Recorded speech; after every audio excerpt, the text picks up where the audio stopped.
What's up YouTube, Time Itself here. Let's talk about the madhouse that is Team Deathmatch in Battlefield Hardline.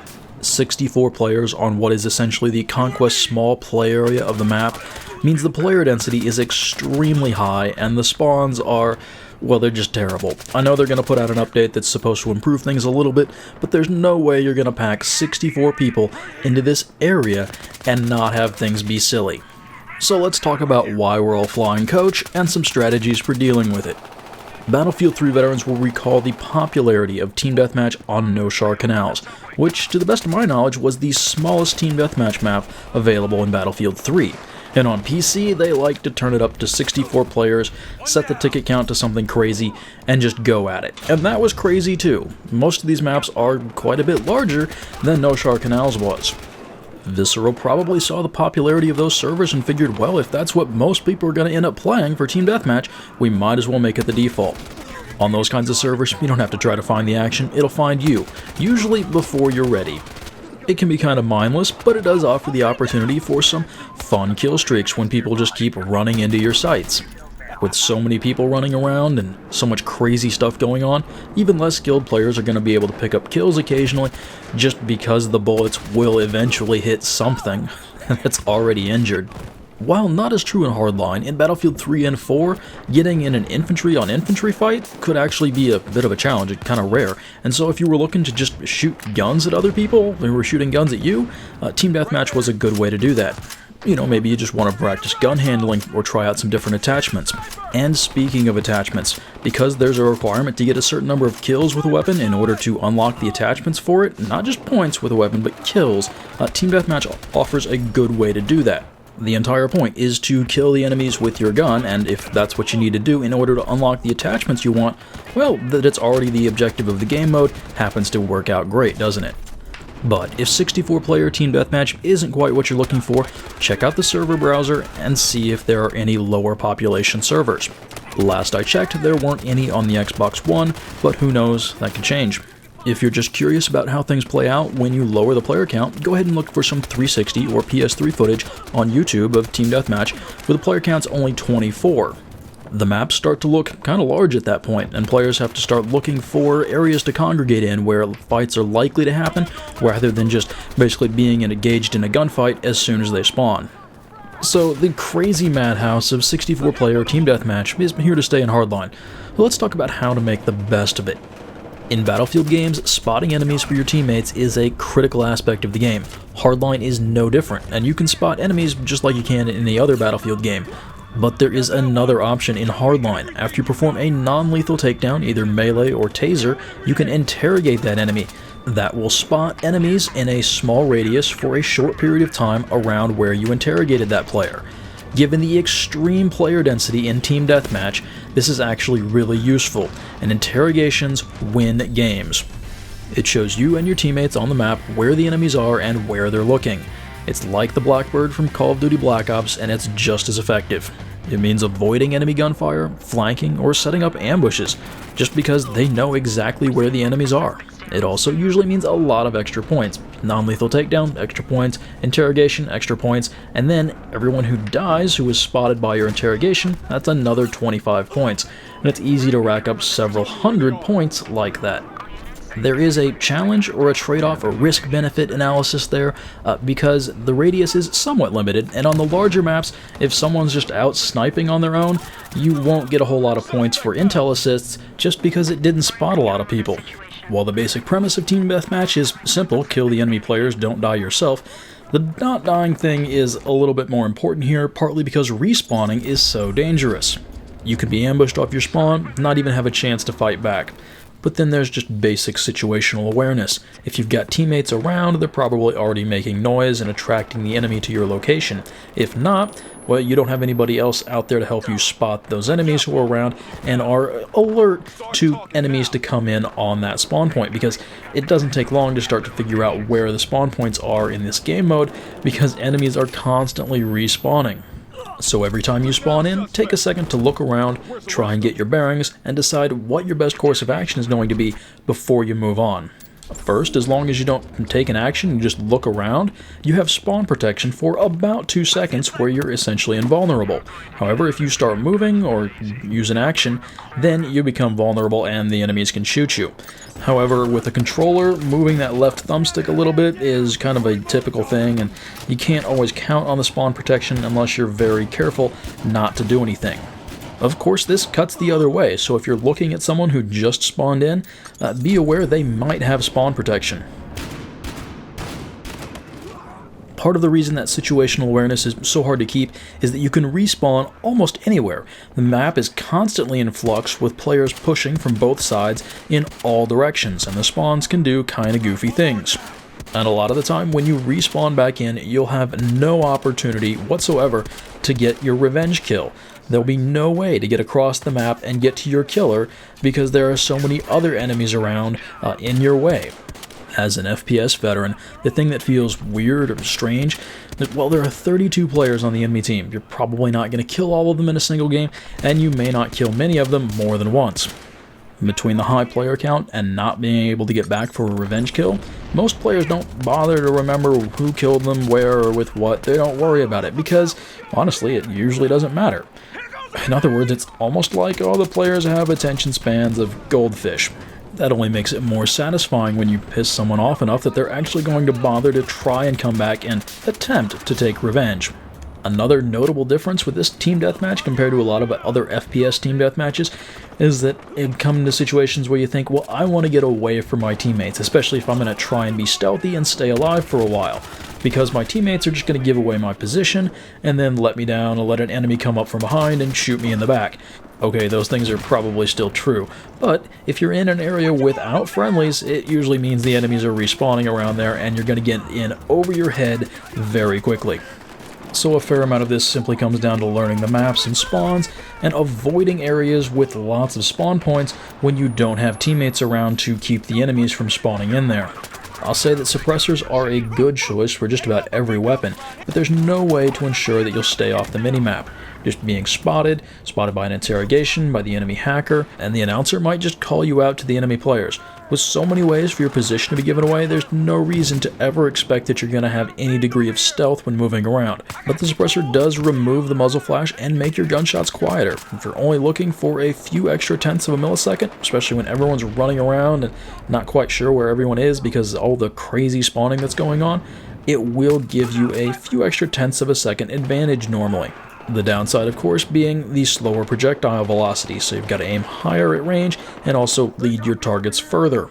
I'll suggest a taser secondary for every class except the professional, which has machine pistols, which are fantastic, and otherwise you're looking at using a sniper rifle or DMR at close range, which can be kind of difficult.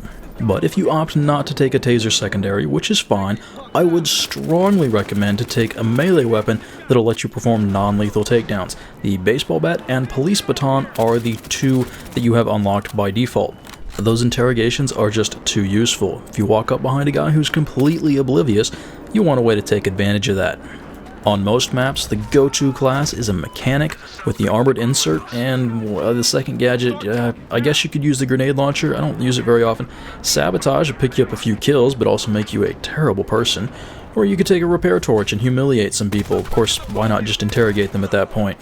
The armored insert's damage reduction to shots hitting you in the upper chest is going to win you more 1v1 gunfights.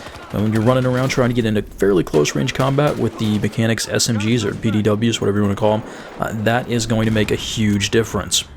The grenade launcher isn't so much about indirect fire or range, but more just suppressing and getting a bit of damage on the large groups of enemies that'll just spawn in together and surprise you. Used offensively, you want some teammates around to supply the follow-up shots for kills. Otherwise, if you have to take a shot with it, just fire and run away.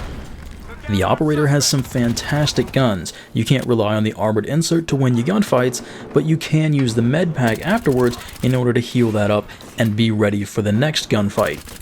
It means playing slightly more conservatively because your med bag doesn't regenerate that quickly, but it's still effective. The operator has revives, and in Team Deathmatch, that's literally taking points away from the enemy team.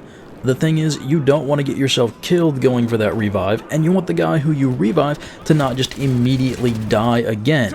So you want to charge up the defib battles or the syringe, kind of silly, but that's how it works, so that he comes back with more than 20 health.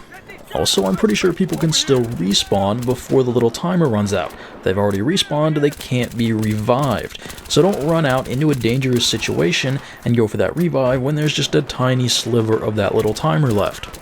Yeah, it might work for you that one time, but a lot of the times it won't. It's more about being consistently decent rather than occasionally awesome. Sure, the points are great, but do you really want to risk your life for some blueberry? Yeah, that's what I thought. The Professional has cameras, and you'll see a fair number of them in Team Deathmatch normally. They're pretty useful in just looking at the spawn points and giving you some idea where the enemy team is spawning in. Not that you wouldn't have one already, but still, every little bit of intel is useful. Trip mines, well, they'll get you kills. You can use them to guard your sniping position. I think we can expect that they'll remove the fact that they persist after death. As a professional, I don't feel like I move around enough to make stealth training useful. However, decoys maybe have their place. Team Deathmatch is pretty fast-paced, and everyone's just looking at their minimaps, so maybe the decoy can actually do something useful. I really haven't seen it do much more than lure people into laser trip mines. My go-to with the professional class is a suppressed DMR with the 2x FLIR sight, the thermal black and white one. That's a mid to slightly longer range, but with the sight and the suppressor, it's mostly about picking out enemies as fast as possible and making them take longer to find you. Regular old sniping, well, it's not my strength, but you can set up and do it. It's just extra important to stay back from the edge of those windows when you're all tunnel visioned in with that big old sniper scope. And like all the weapons, you should play to its strengths, especially using it at a range that it's best for, where it's going to outperform the other weapons. With sniping, you're putting accurate fire down range while giving the enemies almost nothing to shoot back at. I'm not very big on the Enforcer class, especially in TDM. Shotguns simply lead to too many kill trades to be terribly useful in Team Deathmatch, where you want to kill and not die. Maybe that'll get better in a patch, but for now we have to wait and see, and I'm not going to use them in Team Deathmatch very much. Battle rifles are great. They're kind of a jack-of-all-trades sort of thing if you can remember to toggle that fire mode from semi-auto to full auto in the right situations, but you still run into too many guns and players who are specifically looking for kills at ranges where their guns are going to outperform the battle rifles.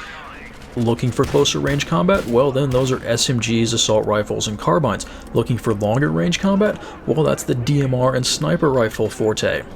Throw in the high player density and the low magazine size of most of the battle rifles, and suddenly you're running out of ammo and there are still more guys to try and kill. Having the shield on your back can be kind of useful, and you'll pick up some extra points for resupplying your teammates, though with all the dying going on, you really won't need it most of the time. For grenade selection in Team Deathmatch, I think it's all about the frags. The fuse isn't very long, and if you have to throw it any real distance, if it lands at a guy's feet, he's going to have no chance to get away. They give you another way to clear out a room, and there's enough player density that if you just chuck one somewhere, you might get a kill. Plus, there's also the I'm taking you with me suicide grenade, which, you know, it's satisfying. Let's talk about a few general Team Deathmatch tips, things that are good in just about every FPS game. We already talked about using the weapons at the ranges that they're best at. There's, of course, using cover. There's also not sprinting into gunfights or even just into areas where enemies are likely to be shooting. That's why the interrogations are so useful. There's the not reloading and sprinting into unknown areas. You find yourself in a gunfight without a reloaded gun. That's bad. I talked about staying back from windows. Don't stand in the middle of the street. For some reason, a lot of people have problems with this. Also, don't stand in doorways. It kind of makes you a jerk. You think you're in cover, but normally you're just giving the enemies a nice silhouette. And you're also keeping your teammates from going in and out of those doors. Remembering to check your corners is of course important, but on the other side of that, moving around the map such that you find yourself pathing through areas in ways that enemies aren't going to turn and look at where you're going through. Usually, on the most basic level, means going through a doorway either slightly to one side or the other, rather than right through the middle.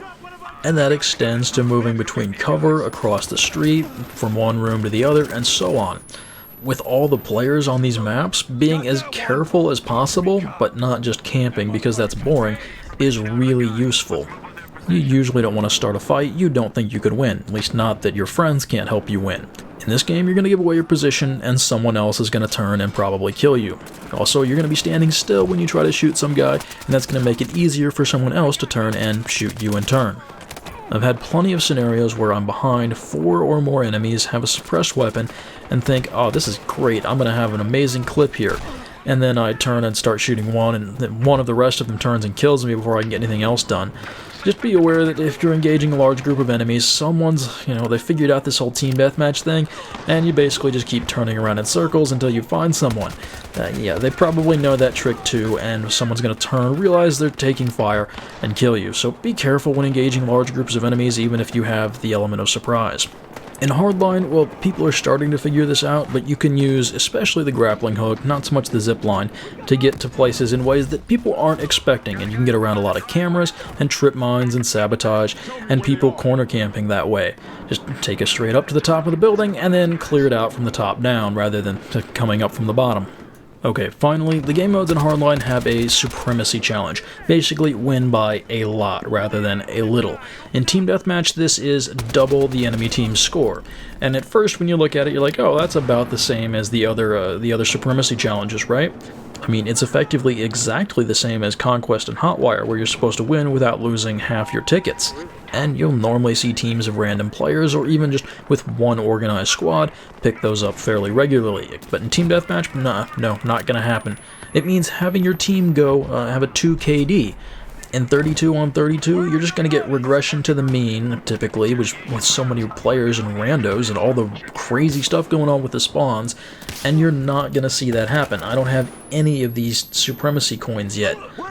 So what do you think should be the change? I'm thinking probably win by 25% rather than 50%. Have in games to 400. If you can keep the enemy under 300, I think that would definitely should qualify as a Supremacy coin there. I could probably say 20% would be reasonable even. Ideally, what I think Visceral should do is look at how many coins are given away per game of Conquest and Hotwire, and then see what they'd have to set the Team Deathmatch number at in order to get a corresponding average number of coins per game. So if 1 in 5 games of Hotwire and Conquest gives away Supremacy coins to one team, they should figure out what they need to set it at in Team Deathmatch to make 1 in 5 games award Supremacy coins to one of the teams. Whether that's 70, 80, 90, 100 points, I'm not sure, but they should look at their stats and come up with something reasonable. Because right now, this win by 200 in a game to 400, it's ridiculous. It's not going to happen. You could try to boost it if you could get into a server with only a few people, like really late at night. Maybe you'd get that, and you just go to the time limit. It's 50 games to get the bounty. That's just ridiculous. And you need that in order to get, Game Mode Syndicate? Yeah, they clearly did not think that one through. Well guys, thanks for sticking around, hope you enjoyed the commentary. I want to know what your favorite Team Deathmatch classes are, so I can try them out myself. But got some things I'm comfortable with, especially that DMR, Suppressed, 2x Clear Sight, but what's working for you? Let me know in the comments down below. Again, thanks for watching, hope you enjoyed the video, and I'll see you next time.